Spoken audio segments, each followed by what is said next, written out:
that's a great point, is for us to continue to find ways to communicate with our families.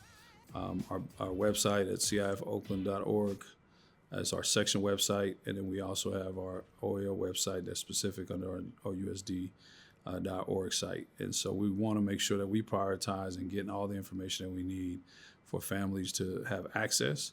That is an area that we've had, growth for us in the past, but we're definitely prioritizing that as we're now growing opportunities and understanding that, folks need to plan ahead and our community needs to know when things are happening.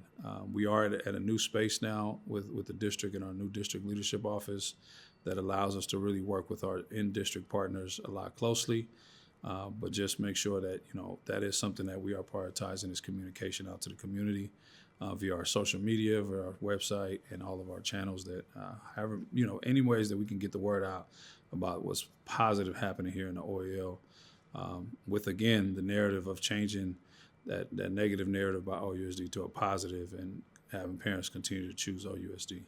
So by being the Oakland Athletic League and understanding the rich history that the Oakland Athletic League has had, the champions that come out of OUSD and the OAL, and the continued champions that come out of OUSD, we want our league to be at the forefront of what Oakland represents and what that embodies for our community. Safety, right? Making sure safety is at our top priority at every event that we have, employing and urging our students and our families to also understand and mirror that intimate sentiments.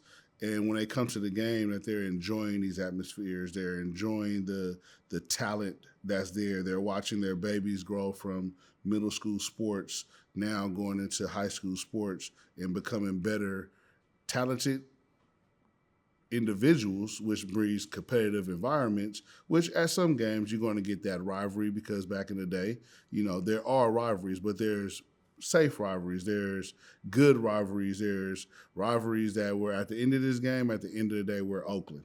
While I do acknowledge that we have no longer our three major professional teams, we do have two great partners with the Oakland Roots and Oakland Ballers that continue to at least provide an experience on that level of a professional experience.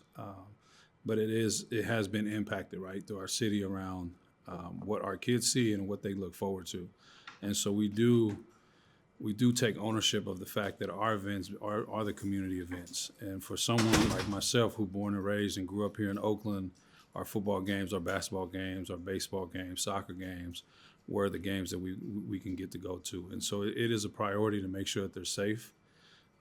And we understand that when there's issues or things arise and it's not safe, it really becomes a really uphill battle to change the narrative for our schools and the safety. And I know safety has been a big reason why parents choose a school, and understanding that also, we're tied into the community. We're not separate from what's happening in the city of Oakland, but we continue to ask our community that when you attend our events in our schools, that they become sacred places, to ensure that, everything is student-centered, and it's about creating a positive experience for our students, our families, our coaches, and more importantly, our staff. And so, again, I think with the loss of those three teams, we've gained the opportunity to really increase, our exposure and what we have to offer. And that's why we really have prioritized making all of our events a community-centered event that really brings a different level of experience that we've had in the past. So we're looking forward to that.